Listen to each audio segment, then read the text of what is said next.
रामगढ़ नाम का एक गांव था जहां सभी लोग सादगी से जीवन जीते थे। वहां के लोग एक दूसरे की मदद करने में विश्वास रखते थे। परंतु एक दिन गांव में कुछ अजीब घटना घटने लगी। गांव के मंदिर के पीछे एक पुराना बंद कक्ष था जिसे किसी ने कभी नहीं खोला था। कहते थे कि वहां कुछ राज छुपा है। एक दिन गांव के सबसे उत्साही लड़के मोहन ने उस कक्ष के बारे में सुना और उसका राज जानने की ठान ली। मोहन ने अपने दोस्तों सोनू और रानी को भी इसमें शामिल कर लिया। तीनों ने मिलकर योजना बनाई कि वे रात में चुपचाप मंदिर जाएंगे और कक्ष का ताला तोड़ेंगे। रात के अंधेरे में तीनों मंदिर पहुंचे।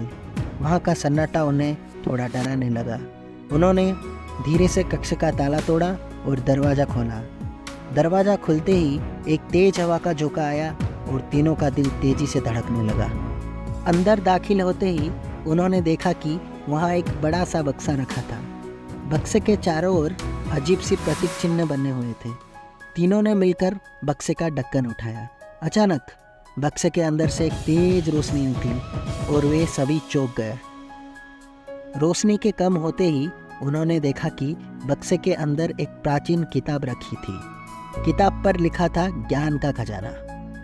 मोहन ने किताब उठाई और उसे पढ़ने की कोशिश की, परंतु किताब की भाषा कुछ अजीब ही थी जिसे वो समझ नहीं पा रहे थे।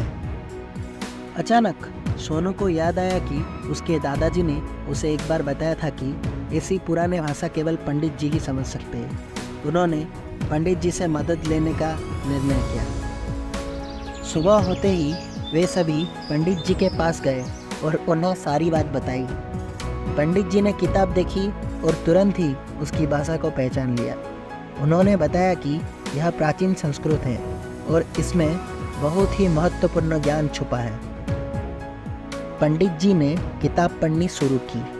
किताब में लिखा था कि ज्ञान ही सबसे बड़ा खजाना है और इसे पाने के लिए मेहनत, धैर्य और ईमानदारी की ज़रूरत होता है। यह किताब रामगढ़ गांव का भविष्य को उज्जवल बनाने के लिए बनाई गई थी। पंडित जी ने बताया कि किताब में विभिन्न विज्ञान, गणित और नैतिकता की कहानियाँ हैं जिन्हें पढ़कर गांव के बच्चे बहुत कुछ सीख सकते हैं। तीनों दोस्तों ने मिलकर तय किया कि वे इस ज्ञान को पूरे गांव में फैलाएंगे। गांव में एक बड़ी सभा बुलाई गई जहां पंडित जी ने सबको किताब के बारे में बताया। गांव के सभी लोग बहुत खुश हुए और उन्होंने मिलकर एक पुस्तकालय बनाने का निर्णय लिया जहां यह किताब रखी जाएगी और सभी लोग इसे पढ़ सकेंगे। इस प्रकार मोहन, सोनू और रानी ने गांव के लिए एक महत्वपूर्ण कार्य किया और साबित किया कि ज्ञान ही सबसे बड़ा खजाना है। उनकी मेहनत और उत्सुकता ने पूरे गांव का भविष्य उज्जवल बना दिया।